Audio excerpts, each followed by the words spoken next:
most exciting destination in all of northern Wisconsin. LCO Casino Lodge and Convention Center, Hayward. LCO.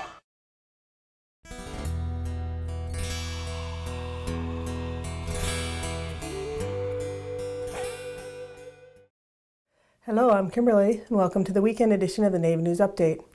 It's Friday, October 7th. Many of the stories you hear here can be found at IndianCountryTV.com. And here's the news for today from the Associated Press and other Native news sources. A groundbreaking new partnership between the Acoma Pueblo and the Bright Green group of companies is leading the way to a brighter future for the tribe and the entire state of New Mexico. Together, they are creating the world's most advanced state-of-the-art greenhouse facility and research center for medicinal plants. It will be constructed on approximately 150 acres of Acoma Reservation and will grow up to 40 million plants per year. The Bright Green development will cost more than $160 million and cover 5.8 million square feet, which is the equivalent of 4,000 average-size homes.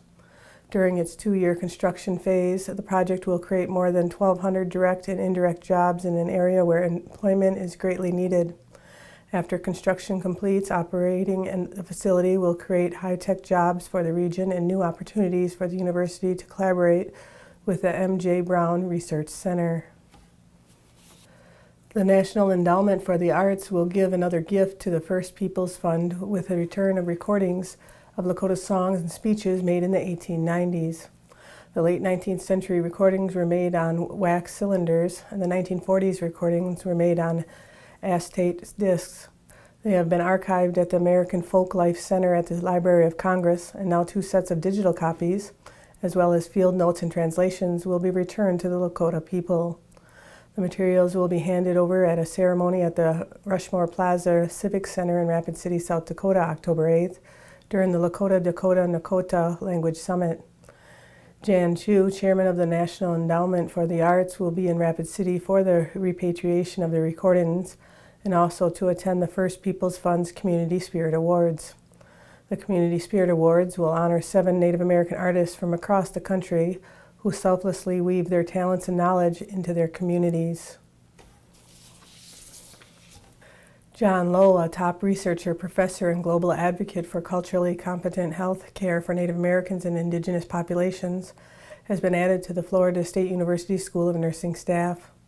Lowe, a Cherokee, is the new endowed Mackenzie Professor in Health Disparities Research at the university and is in the process of creating the Center for Indigenous Nursing Research for Health Equity.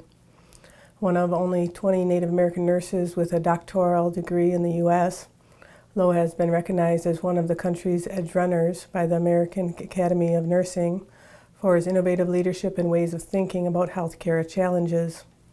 The Center for Indigenous Nursing Research for Health Equity will focus on local, national, and international indigenous communities and will work with organizations to attain health equity for marginalized groups of Native Americans and other indigenous peoples. The center will also encourage the belief that nurses should have a voice when deciding the nature and type of research being conducted in the communities who have not had their voices heard by the government or surrounding populations. It is the first research center of its kind worldwide. Concerned Veterans for America is sharing information about advocating for veteran services in hopes of increasing interest in tribal communities. The organization is interested in sharing information with Native American veteran groups as well as learning about issues they face.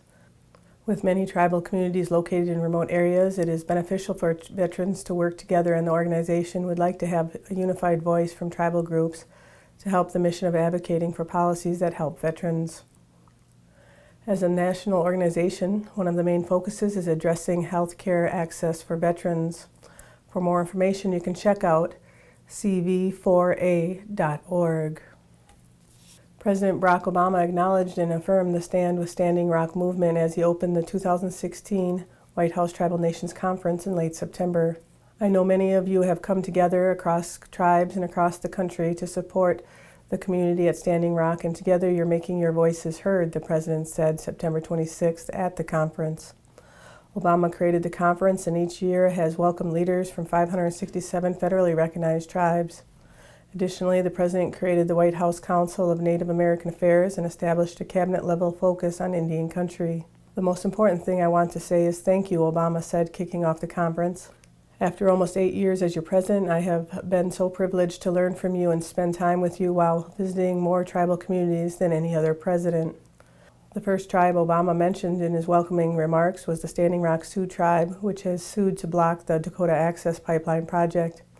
The tribe is concerned with the potential for pollution, specifically water contamination, as well as the destruction of culturally sacred sites and the lack of meaningful consultation before construction began.